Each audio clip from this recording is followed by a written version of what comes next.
Teoria Geral do Processo. Este é o tema do Saber Direito desta semana. A professora Gabriela Oliveira Freitas, doutoranda em Direito Processual e assessora no Tribunal de Justiça de Minas Gerais, fala sobre o direito processual e o novo Código de Processo Civil. Você tem dúvidas sobre o assunto? Então não perca tempo. Mande um e-mail pra gente. Saberdireito, tudo junto, @stf.jus.br. Você sabe também, pode estudar pela internet. Acesse o site www.tvjustiça.jus.br. Olá, eu sou a Gabriela Oliveira Freitas, professora de Direito Processual, e nesta semana, no Saber Direito, nós vamos abordar o tema Teoria Geral do Processo, um tema que precisa ser revisitado em razão da promulgação do novo Código de Processo Civil, ocorrida no último dia 15 de março deste ano, de 2015. Em razão dessa alteração legislativa, torna-se necessário rever os conceitos que compõem a trilogia estrutural do direito processual, qual sejam processo, jurisdição e ação. Então, nas nossas aulas de Teoria Geral do Processo, nós abordaremos inicialmente esse novo direito processual em razão dessa alteração legislativa. Nas aulas seguintes, nós abordaremos o conceito de processo e suas teorias, também com os princípios processuais, seguidos da compreensão da jurisdição e do direito de ação. Então, iniciaremos nessa primeira aula abordando essa alteração legislativa trazida pela Lei 13.105, de 15 de março de 2015, que instituiu o novo Código de Processo Civil, que vai entrar em vigor com um ano de vacatio legis, ou seja, no dia 15 de março de 2016. Então, estamos nesse período em que se analisa as alterações legislativas trazidas pelo novo Código para que, quando iniciar sua vigência, estejamos totalmente preparados com os estudos já avançados sobre os temas novos trazidos pela nova legislação. Primeiramente, é necessário considerar que o direito processual, assim como todos os âmbitos do direito, dependem de uma compreensão histórica, dependem de uma análise do percurso histórico ocorrido pela figura do Estado para que se possa compreender como vai ser essa atuação estatal. Inicialmente, quando se tratava de direito processual, era uma figura inexistente a figura do Estado. A resolução de conflitos se dava tão somente pela autotutela, ou seja, pela vingança privada. Cada um resolvia os seus conflitos de forma isolada, sem a intervenção do Estado, porque o Estado não estava preocupado com os conflitos privados de cada cidadão. Então, dessa forma, não havia qualquer interesse do Estado em resolver esses problemas. Cada um ficava por conta de resolver os seus próprios conflitos com a prevalência daquele que fosse mais forte na resolução de conflito. Aos poucos, o Estado vai tomando para si o monopólio dessa figura arbitral. Ele vai tomando para si a resolução de conflitos, ou seja, ele adota o monopólio da jurisdição. Por isso, é preciso verificar quais são os paradigmas estatais ocorridos no aspecto histórico para verificar como essa atuação do Estado no âmbito jurisdicional ocorre. Inicialmente, quando o Estado adota para si a função jurisdicional, tem-se a figura de um Estado liberal, ou seja, o Estado vai tomando aos poucos a função jurisdicional sem muito interesse de resolver os conflitos. Ele se torna tão somente, na expressão de Montesquieu, a boca da lei. O Estado é tão somente aquele responsável por ouvir os conflitos e aplicar a norma. Ele não vai atuar de forma criativa, de forma proativa, ele não é um protagonista no processo jurisdicional. O protagonista, nesse primeiro momento, são os advogados e as partes. O Estado tão somente aplica o direito. Posteriormente, numa perspectiva do Estado social, o Estado verifica que esse liberalismo jurídico ocasiona uma grande desigualdade social, não permite que todos os jurisdicionados tenham a defesa de seus direitos. Então, surge um Estado com a função de pacificar os conflitos, com a função de trazer justiça e paz social. Nesse estado social, a figura do Estado se torna muito mais proativa e quem assume o protagonismo da atividade jurisdicional é o próprio Estado. É o Estado que está interessado em resolver os conflitos da forma como melhor lhe convier. Então, se outorga ao Estado o poder de resolver todo e qualquer problema que lhe for apresentado. Eu tenho um Estado extremamente interventor. Por fim, quando se altera a perspectiva histórica, chega-se ao Estado democrático de direito, supera-se o Estado liberal e social, foge-se dos dois extremos em que o Estado não está preocupado, em que ele está extremamente preocupado com um Estado que vai garantir a observância de um devido processo legal, ou seja, um processo com as previsões constitucionais e legislativas, com a ampla participação das partes. Quando se fala em Estado democrático de direito, tem-se uma junção do Estado de direito com uma perspectiva democrática, ou seja, um Estado vinculado à legislação, com uma ampla participação popular e com a possibilidade de fiscalização do povo. O povo passa a fiscalizar o Estado e participar ativamente das suas decisões. No Brasil, é importante considerar que só se instituiu efetivamente o Estado Democrático de Direito em 1988. Apesar de, desde 1891, a primeira Constituição Republicana já trazer a expressão "o Brasil vai adotar um regime democrático", só se instituiu de fato esse regime democrático com a Constituição de 88, porque de nada adianta existir a expressão democracia num texto constitucional sem que existam mecanismos para que o povo possa efetivamente participar das decisões estatais. Não adianta se falar em democracia se o povo não tem a possibilidade de atuar de forma fiscalizatória e participativa em tudo que o Estado decide, não só no âmbito legislativo e executivo, mas também no âmbito judicial. No âmbito executivo e legislativo, normalmente, o senso comum leva à compreensão de democracia tão somente a questão de eleição, a possibilidade de escolha de um representante, quando, na verdade, essa participação popular extrapola muito o contexto da eleição e abrange também a possibilidade de participação, a possibilidade de fala do cidadão, de discussão, de atuar discursivamente em toda e qualquer decisão tomada pelo Estado, já que, conforme consta da Constituição, todo o poder emana do povo. E quando se fala em todo o poder, esse poder é uno e indivisível e vai se dividir em 3 funções, quais sejam legislativo, executivo e judiciário. Então, esse poder do povo tem que ser verificado nesses 3 âmbitos. Verificando o poder do povo no âmbito do judiciário, que é um pouco mais complicado, um pouco mais complexo de se visualizar, é que a gente vai tentar trabalhar esse novo direito processual. E é por isso que houve essa alteração legislativa no direito processual, para que ele se adequasse ao Estado democrático de direito. No Brasil, o texto de processo civil, a legislação processual atualmente em vigor, é da data de 1973. O código foi elaborado por Alfredo Buzaide durante um regime ditatorial, durante um período em que o Brasil adotava a postura de um Estado social. Esse era o paradigma estatal em vigor naquele momento. Então, essa legislação processual, obviamente, não está de acordo com o texto constitucional que veio em 88, que transformou o paradigma estatal de um Estado social em um Estado democrático de direito. Então, é necessário revisitar essa legislação de 73 para verificar se é possível que ela seja abrangida pela Constituição, que ela seja recepcionada pelo texto constitucional, ou se é necessário que haja um novo texto processual. Considerando que a Constituição de 88 instituiu um regime democrático de direito e em vigor na época do Código de Processo Civil de 73 era de um Estado social, obviamente que esse texto não está de acordo com o texto processual. É possível verificar de uma leitura do Código de Processo Civil de 73 que existem uma série de dispositivos legais que permitem que o juiz exerça um poder amplo e discricionário, um tanto quanto arbitrário na condução do processo. Todavia, não é possível mais que isso ocorra no Estado democrático de direito, tendo em vista que agora o poder emana do povo e não mais do representante estatal que vai exercer atividade jurisdicional. Por isso, é necessário reanalisar as disposições processuais. É necessário adequar ao processo ao Estado democrático de direito. E é isso que vai constituir o nosso novo direito processual. Esse direito processual que vai adequar o processo à Constituição. Por isso, hoje se fala tanto em processo constitucional e constitucionalização do processo. Ou seja, o processo tem que estar estritamente vinculado à Constituição. E isso é perceptível a partir do próprio texto constitucional, que se verifica pelo artigo 5º, que ele introduziu como disposição constitucional, são direitos e garantias fundamentais de todo e qualquer cidadão. E dentre essas garantias fundamentais, o texto constitucional trouxe garantias processuais, como devido processo legal, ampla defesa, contraditório isonomia.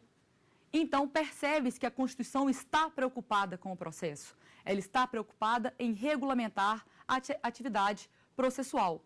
Então, dessa forma, é preciso que haja um texto legislativo de acordo com o texto constitucional. Por esse motivo, em 2010, o senador José Sarney convocou uma comissão de juristas, presidida pelo ministro Luiz Fux, à época ministro do STJ, atualmente ministro do STF, que elaborou um anteprojeto do Código de Processo Civil.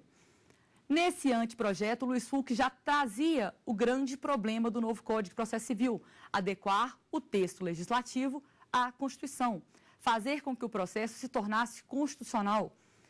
Nesse mesmo texto, nessa exposição de motivos desse anteprojeto, o ministro Luiz Fux chamou a atenção pela necessidade de se fazer com que o sistema processual fosse um sistema garantidor de direitos fundamentais, falando que de nada adianta eu ter uma Constituição que insere um extenso rol de direitos e garantias fundamentais se esses direitos não são exercidos pela população. Então, a função do processo seria uma função contramajoritária, seria aquela função de trazer as minorias para o processo para que elas sejam ouvidas.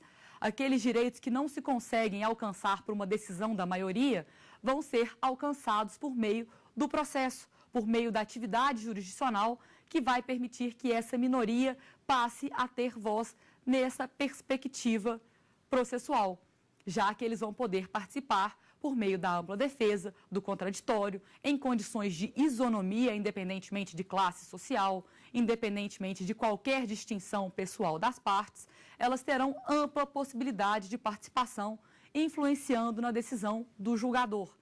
Dessa forma, o direito processual atinge uma nova perspectiva. E é interessante observar que nessa própria elaboração do novo Código já foi adotada uma perspectiva democrática que não era utilizada anteriormente. Antes da elaboração definitiva do novo Código, antes que chegasse a uma redação definitiva, foram realizadas audiências públicas para ouvir os interessados, para ouvir os legitimados ao processo, aqueles legitimados para discutir as questões processuais. Ou seja, os senadores e deputados percorreram todo o país para ouvir procuradores do município, procuradores do Estado, magistrados, acadêmicos do direito, para verificar as necessidades de alteração legislativa, recebendo essas sugestões, analisando as sugestões, sendo muitas delas acolhidas nesse período de discussão legislativa, o que já demonstra uma perspectiva extremamente democrática desse novo Código de Processo Civil, numa verdadeira tentativa de democratizar o processo não só jurisdicional, mas também o processo legislativo, já que trouxe a participação popular para essa discussão sobre a construção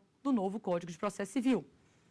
Após diversos debates, após diversas revisões na elaboração do anteprojeto inicial, chegou-se ao texto final, que foi aprovado no último dia 15 de março de 2015.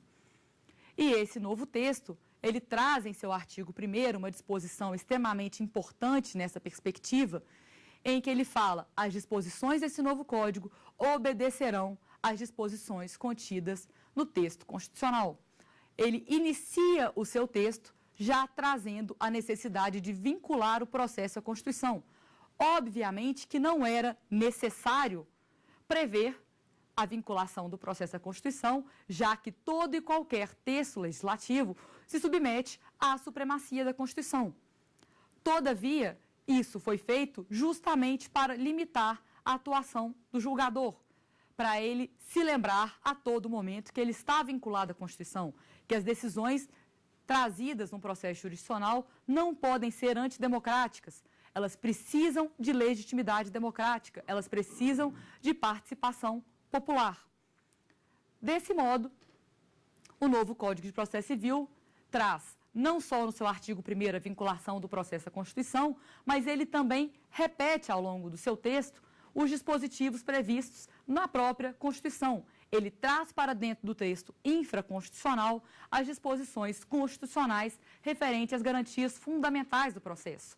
O novo Código se preocupa em trazer para dentro da legislação as garantias de ampla defesa, contraditório, fundamentação das decisões e isonomia, e não se preocupa tão somente em trazer essas disposições, mas também esclarecer como elas vão se desenvolver no curso do processo. Ele também se preocupa em informar como será uma decisão fundamentada, em como será garantido o contraditório, como será garantida a ampla defesa e como será garantida a isonomia. Não traz mais um conceito aberto, deixando ao julgador, ao legislador ou ao intérprete do direito informar como vai ser compreendido cada uma dessas garantias constitucionais, mas já traz determinando especificamente como cada uma vai funcionar. Já especifica o que vai ser o contraditório, já especifica a necessidade de ouvir o povo antes de formular a decisão jurisdicional. Passamos agora para a pergunta dos nossos alunos. Com a promulgação da Constituição do novo Código do Processo Civil, o que muda efetivamente nos estudos da teoria geral do processo? Pois bem, como estávamos abordando, vai haver uma grande modificação no direito processual a partir da instituição do Estado Democrático de Direito, que somente veio com a Constituição de 88. A partir do momento em que se trata o Estado como democrático, é necessário garantir que todas as suas esferas de atuação também serão democráticas. E é aí que vai haver a grande alteração do direito processual. É preciso democratizar o direito processual. E como que vai ser feita essa democratização do direito processual? A partir da inserção das partes como protagonistas do processo. O protagonista do processo não vai mais ser o juiz, mas sim cada parte interessada. O processo vai se desenvolver mediante contraditório, mediante ampla participação de cada interessado, de forma a interferir, a construir de forma participada a decisão jurisdicional que se pretende no processo judicial, e aí teremos um processo democrático. Então, essa democratização do processo vai interferir em todo o texto legislativo. É preciso rever o texto legislativo da forma como foi feita por essa comissão de juristas, foi feita pelos debates realizados tanto na Câmara dos Deputados como no Senado, de forma a adequar o processo à Constituição. Essa adequação do processo à Constituição vai depender da observância das garantias fundamentais previstas no texto constitucional, trazidas agora para o texto processual de forma devidamente clara. Essa democratização é perceptível a partir do momento em que o próprio Código já afirma que não vai haver decisão proferida sem contraditório. O juiz deve ouvir as partes antes de proferir qualquer decisão que lhe seja prejudicial, ainda que seja alguma questão que ele tenha que decidir de ofício. Desse modo, percebe-se que o juiz não é mais o protagonista do processo, como era no Estado Social. No Estado Social, como o juiz tinha aquela função nobre de garantir a pacificação de conflitos, a paz social e a justiça, o juiz teria ampla liberdade de atuação. No Estado Democrático de Direito, essa atuação do juiz passa a ser limitada pelas garantias fundamentais do processo. Ou seja, o juiz não pode mais decidir da forma como ele melhor considerar, tendo em vista que ele deve considerar inicialmente os argumentos trazidos pelas partes. Essa percepção do contraditório também vai ser trazida pelo próprio texto processual, o novo texto processual, no momento em que ele trata da necessidade de fundamentação das decisões com a manifestação do julgador sobre toda e qualquer alegação trazida pela parte. Percebe-se desse modo que o juiz não mais está livre para atuar. Ele deve considerar tudo aquilo que a parte traz ao processo. Não basta mais que ele indique as razões do seu convencimento de forma livre, mas ele deve indicar as razões de seu convencimento de forma a analisar todo o argumento trazido pelas partes ao longo do processo. Ele deve considerar todas as provas que foram produzidas, todos os pedidos de prova que foram formulados, todas as alegações trazidas nas peças processuais. Então, ele vai estar limitado. A atuação dele não é mais de protagonismo, ele não é mais um juiz ativista, ele não está mais no centro do processo como estava no Estado Social. Agora, no Estado Democrático de Direito, quem está no centro do processo são as partes. Tanto que os direitos fundamentais e garantias fundamentais previstas na Constituição preservam direitos das partes. trazem direitos que vão limitar a atuação jurisdicional e vão garantir a ampla participação das partes na construção de uma decisão jurisdicional. Por isso, é necessário revisitar o direito processual. Por isso, é necessário compreender novamente o Instituto do Processo e todos os institutos que dele decorrem, como a ação e a jurisdição e o próprio conceito de processo, para conseguir compreender como vai ser essa atuação jurisdicional dentro de uma perspectiva democrática. Então, o nosso objetivo ao longo das aulas vai ser conseguir compreender como esse processo democrático vai se desenvolver, tendo em vista as alterações legislativas recentes e as alterações constitucionais. E é sempre bom lembrar que as próprias alterações legislativas já vinham acontecendo com alguma frequência, principalmente de 94 para cá. A partir de 1994, o legislador parou para rever o Código de Processo Civil e foram diversas as alterações trazidas, o que ocasionou um texto processual extremamente desconexo, extremamente desorganizado e, por isso, foi necessário que fosse revisto o Código de Processo Civil. Foi necessário que ele fosse reorganizado de forma a simplificar os procedimentos, de forma a ampliar a participação das partes e reorganizar as disposições legislativas que já vinham tanto quanto desorganizadas por essa série de reformas legislativas acontecidas desde 94. Essa última reforma, que reformou todo o Código de Processo Civil, tentou compatibilizar o processo com o Estado Democrático de Direito, tentou democratizar, tirando do juiz o poder de dizer o direito e passando para as partes o poder de participar da decisão jurisdicional e o poder de interpretar a norma legal. Então, a parte passa a ser uma figura muito mais participativa no processo do que era durante a vigência do Código de 73. Diversas disposições legais do Código de 73 indicam que a parte não vai ter oportunidade de se manifestar, que a parte não vai poder atuar de forma livre, ficando a critério do juiz, ficando a sua discricionariedade a decisão judicial.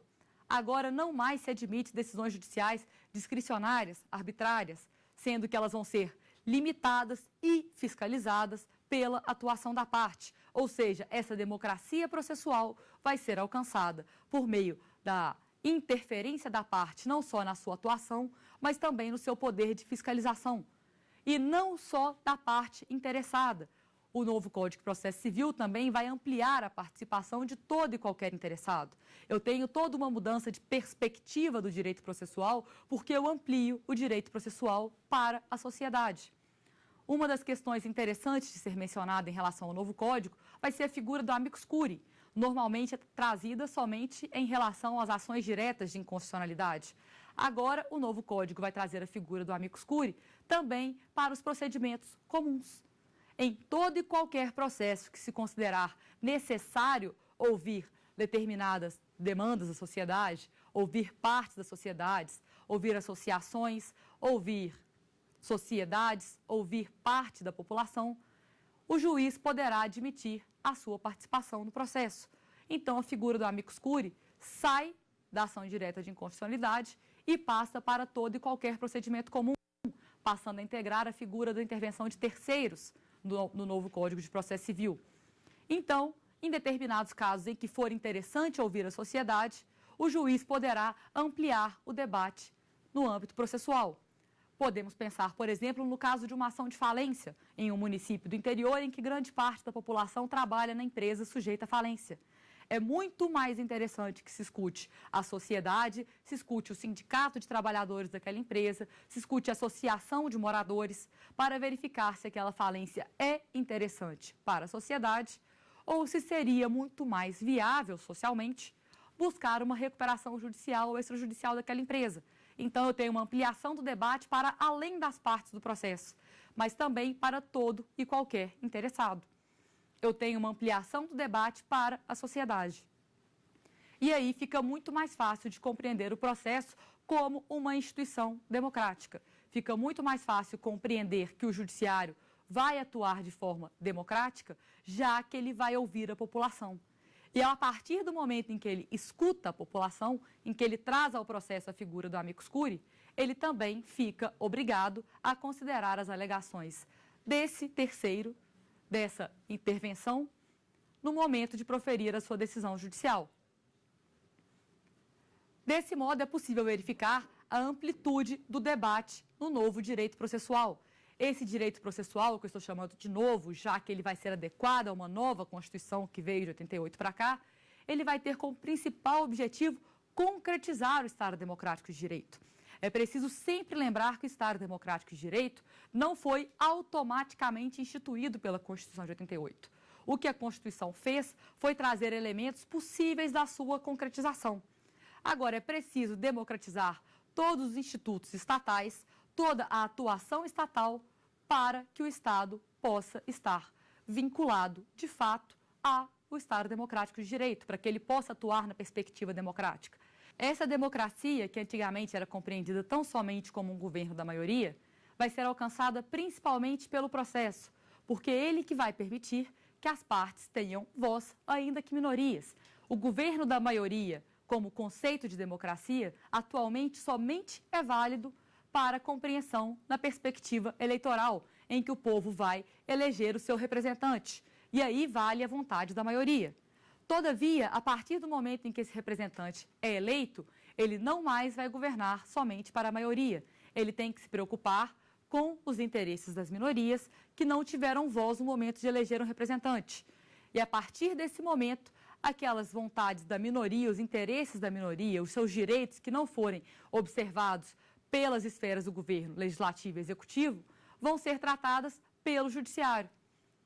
Vai caber ao judiciário garantir que essas pessoas tenham voz dentro do processo a partir da sua ampla defesa, do contraditório, da sua isonomia, a partir do momento que elas vão ser colocadas em situação de igualdade com a parte contrária do processo. Aí eu começo a visualizar uma democratização do processo e também começo a visualizar o processo como elemento essencial para a democracia. É uma via de mão dupla. Ao mesmo tempo que a democracia serve ao processo jurisdicional, o processo jurisdicional também vai servir à democracia. Ele vai ser um dos elementos essenciais para a concretização do Estado Democrático de Direito. Somente vai ser possível concretizar o pretendido Estado Democrático de Direito previsto na Constituição a partir de um processo jurisdicional democrático, que permita a participação dos interessados, que permita a isonomia das partes litigantes, que permita o exercício pleno do contraditório e que a fundamentação da decisão do juiz não seja aleatória, não seja discricionária, mas seja vinculada à participação dos interessados. Desse modo, é o que tentou se trazer pelo novo Código de Processo Civil. Essa participação dos interessados foi ampliada por esse novo texto legislativo, a partir não só da figura das garantias constitucionais trazidas para o texto processual, mas também a partir da instituição de outras figuras, como a gente mencionou a questão da amicus curiae, que vão permitir a ampliação do debate.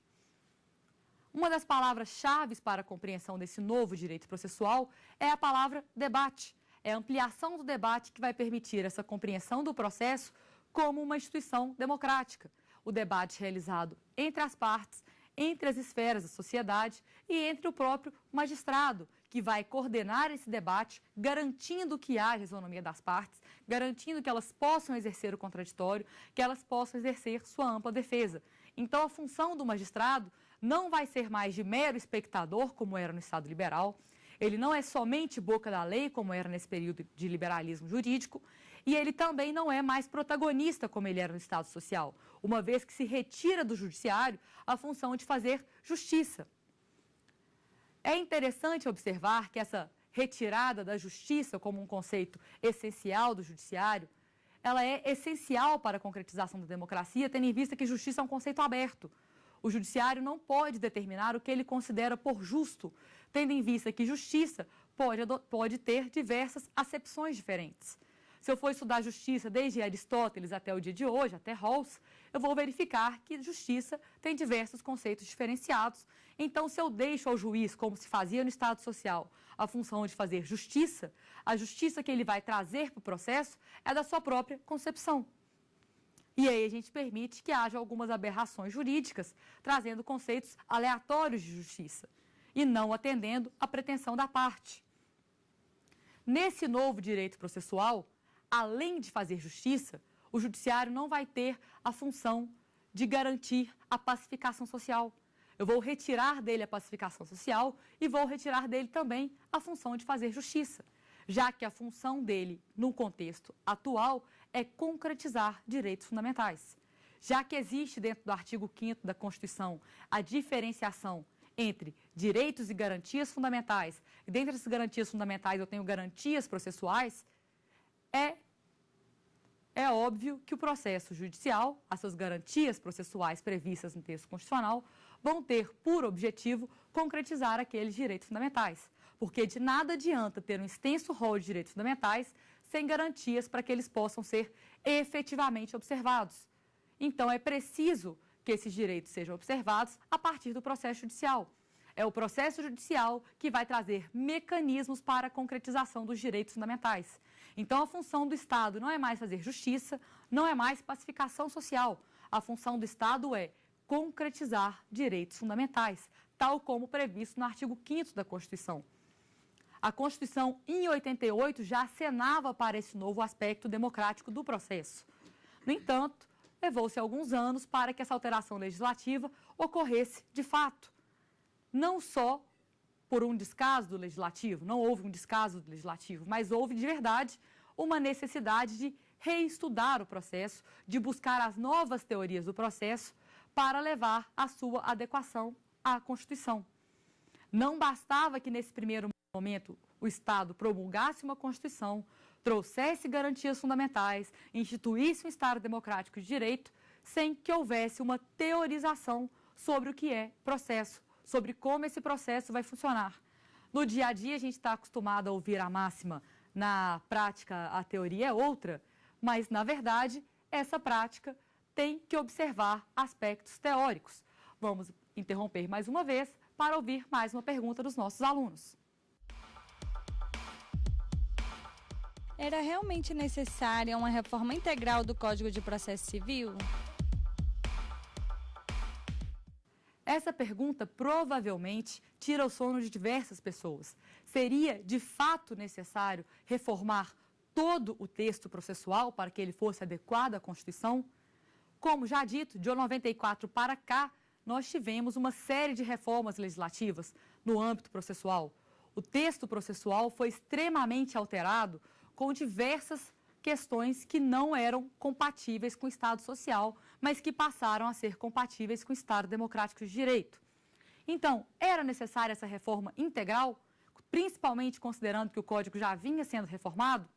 Eu acredito que sim, essa reforma era extremamente necessária, porque não é possível considerar que pequenas alterações legislativas iam resolver todo o problema teórico do direito processual. Como eu estava mencionando, é necessário teorizar o processo para depois compreender como ele vai funcionar na prática. Se eu não tenho uma teoria necessária e suficiente para regulamentar a prática forense, eu vou ter uma prática forense vazia, sem qualquer motivação, sem qualquer matriz teórica que a direcione. Então, ela vai ocorrer de forma livre. Como eu tenho um texto produzido em 73 pelo Alfredo Buzaide, durante um período ditatorial, que atendia às expectativas de um Estado social, eu tinha como matriz teórica um Estado social. A partir do momento que minha matriz teórica se altera para um Estado democrático de direito, esse texto não serve mais. Esse texto precisa ser revisto, não somente com as alterações legislativas feitas de 94 até 2015, mas também com a redação de um novo Código de Processo Civil, porque eu preciso de um novo texto para alterar essa matriz teórica, para adequar o processo ao Estado democrático de direito. Não basta que se faça uma pequena emenda, uma pequena correção, se toda a matriz teórica que ensejou a realização de um texto processual é desconexa com a matriz teórica da atual conjuntura. Eu preciso adequar o processo ao Estado democrático de direito. Para isso, eu preciso teorizar o processo, buscar adequar as teorias que estudam o que é processo, também o que estudam o que é jurisdição, o que é ação, que vão ajudar a regulamentar toda a atividade jurisdicional de acordo com o Estado democrático de direito. Se eu não observo essa matriz teórica, eu também vou ter um texto vazio, um texto sem forma, um texto sem teoria. E apesar de se ouvir que na prática a teoria é outra, na verdade só é assim porque não se preocupa com teoria, sendo que na verdade eu preciso preocupar com a teoria geral do processo, com aquela teoria que vai esclarecer o que é o direito processual e como ele deve funcionar, para que eu possa, inclusive, criticar as práticas forenses do dia a dia, para que eu possa criticar textos legislativos, para que eu possa criticar a atuação do judiciário e buscar uma atuação mais concreta, de forma conexa com o Estado democrático de direito. Então, a teoria vai ser extremamente necessária. Por isso, nosso tema de trabalho é teoria geral do processo. A gente vai abordar qual teoria vai ser compatível com o Estado democrático de direito. Então, era necessária essa reforma legislativa. Era necessário reformar todo o Código de Processo Civil para fazer aquilo que o Luiz Fux prometeu quando elaborou a exposição de motivos do anteprojeto do novo Código de Processo Civil, que era adequar o processo à Constituição, era criar um sistema processual garantidor de direitos fundamentais. Era extremamente necessário chegar a essa ruptura de um marco teórico de Estado social para adotar como marco teórico o Estado democrático de direito e, por consequência, o processo constitucional vinculado à Constituição. Então, não bastava que se fizessem emendas de natureza constitucional no texto processual sem reformar toda a sua matriz teórica, porque todo o procedimento foi desenvolvido em 73, na forma do Código atualmente em vigor, para atender interesses de um Estado social. E só vai ser possível atender aos interesses de um Estado democrático de direito a partir dessa revisão do texto processual.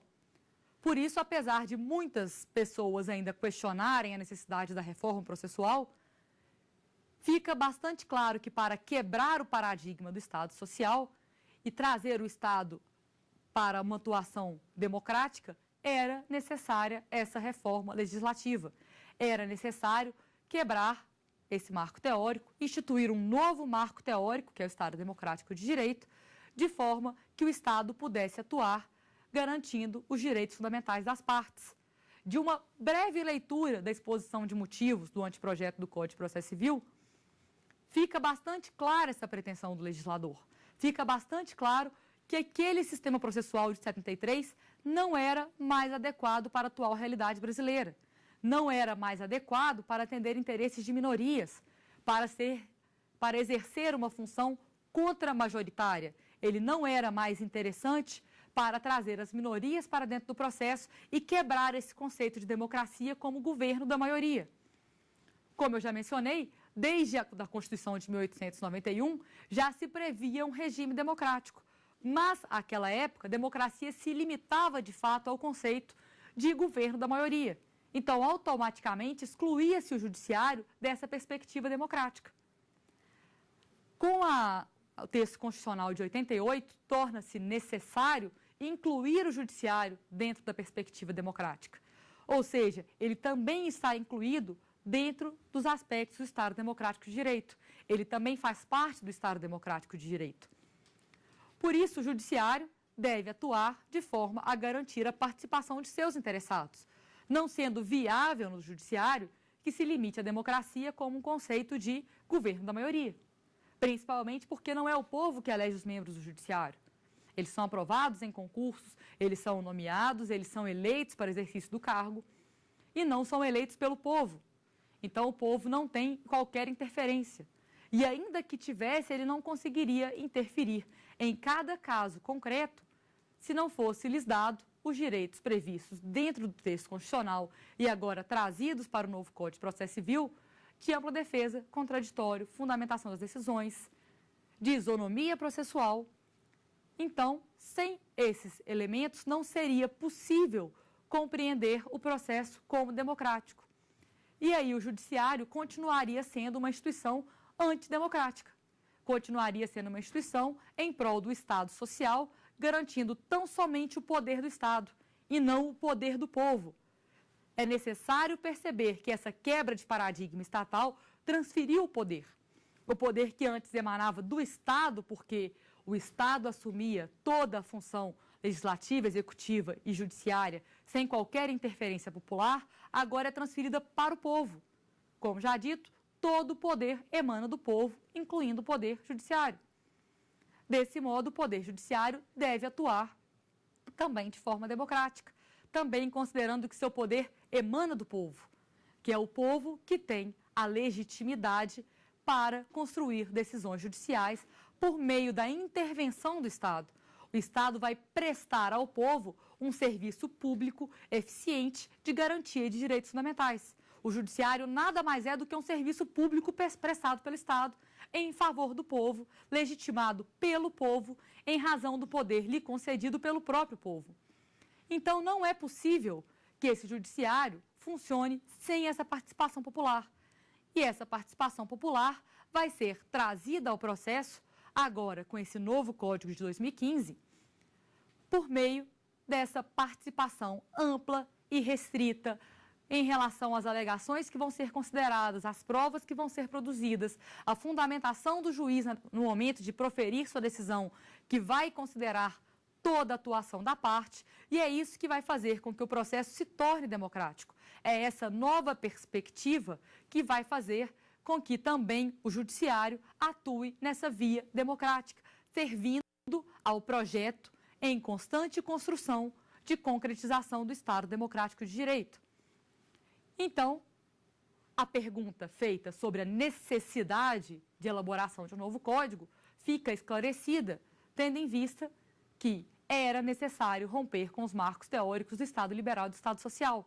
Não era mais possível permitir que o judiciário atuasse como simples boca da lei, com a simples função de dizer o direito, e também não era mais possível que ele atuasse de forma livre, de forma discricionária. Foi necessário, pela instituição do texto de 88, limitar a atuação do judiciário. Limitar de forma a torná-lo fiscalizável pelo povo. Tornar possível que ele seja criticado, que ele seja reanalisado, que ele seja revisto a partir da participação popular. O próprio texto já trazia isso quando falava de duplo grau de jurisdição, quando garantia a revisão das decisões judiciais. Ou seja, o povo tem poder de rever uma decisão judicial. Agora, não só mais ele tem o poder, mas como ele tem essa ampla participação para atuar no judiciário. O povo vai ser extremamente essencial para essa concretização do Estado Democrático de Direito por meio do processo jurisdicional. Ou seja, o processo jurisdicional vai ser o elemento essencial nessa construção democrática. Ele vai ser o principal elemento para fechar as lacunas deixadas pelo Executivo e pelo Legislativo, possibilitando que todo mundo participe das decisões do Estado.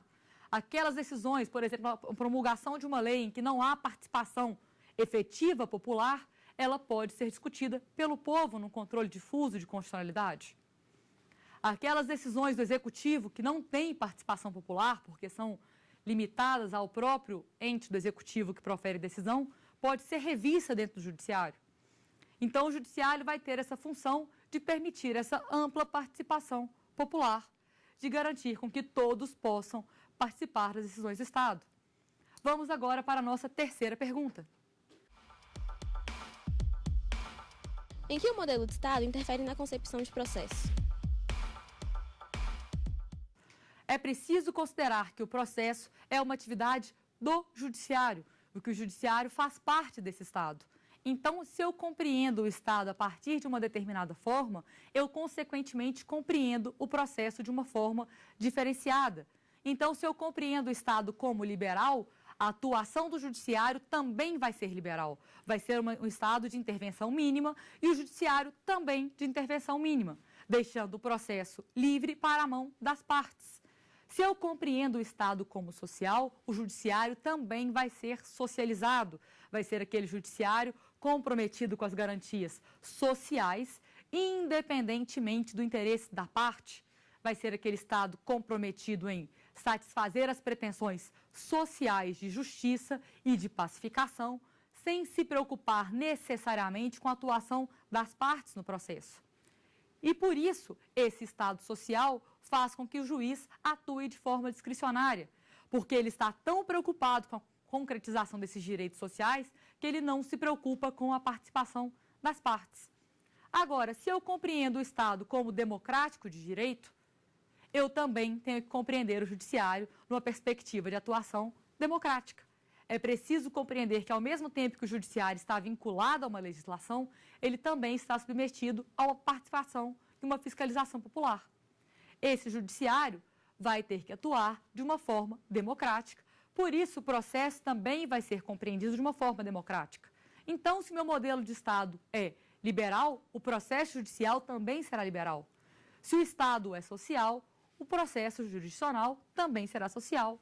E a partir do momento em que se institui um Estado democrático de direito, o meu processo jurisdicional também vai ser democrático de direito. E essa perspectiva democrática só foi possível pela queda de regimes totalitários, não só no Brasil, mas em todo o mundo. Em uma perspectiva mundial, se verifica que após a queda dos governos totalitários europeus, após a queda do nazismo, do fascismo, após a Segunda Guerra, os textos constitucionais têm essa mesma perspectiva que o texto brasileiro tem após a ditadura militar.